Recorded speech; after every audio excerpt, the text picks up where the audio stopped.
அதனுடைய நேரடி காட்சிகளை பார்க்கலாம். ஆட்சி அமைக்கும்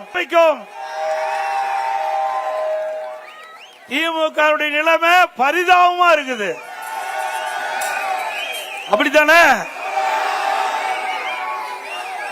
நம்ம கூட்டணி 3 நாளைக்கு முன்பு நம்முடைய கட்சியுடைய தலைமை அலுவலகத்திலே கூடணும். நம்முடைய கூட்டணியில் அங்கம் வைக்கின்ற கட்சிகளை அழைத்தோம்.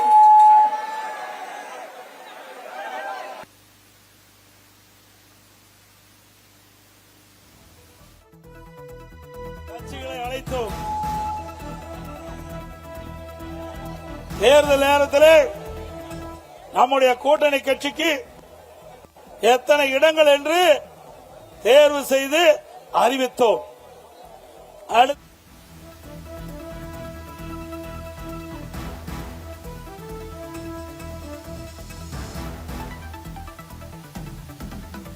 நம்முடைய தேர்தல் அறிக்கை மக்களுக்கு நன்மை கிடைக்கக்கூடிய தேர்தல் அறிக்கை. ஒட்டுமொத்த தமிழக மக்களும் நம்முடைய தேர்தல் அறிக்கையை வாசித்து தெரிந்து நமக்கு பாராட்டை தெரிவித்துக் கொண்டிருக்கின்றார்கள். அனைத்து இந்திய அண்ணா திராவிட முன்னேற்ற கழகத்தினுடைய தேர்தல் அறிக்கையை சிறப்பாக வெளியிட்டோம். நம்முடைய வெளியிடப்பட்டிருக்கின்றது. அடுத்தது உடனடியாக அனைத்து இந்திய அண்ணா திராவிட முன்னேற்ற கழகம் நம்முடைய கூட்டணி கட்சியினுடைய தலைவர்களை அழைத்து பேச்சுவார்த்தை நடத்தி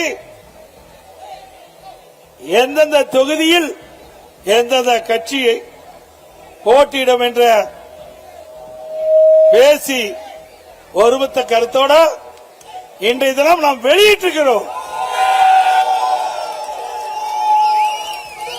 அது மட்டுமல்ல, அனைத்து இந்திய அண்ணா திராவிட முன்னேற்ற கழகம் முதற்கட்ட வேட்பாளர் பட்டியலில் அறிவிக்கப்பட்ட கட்சி அண்ணா திமுக கட்சி.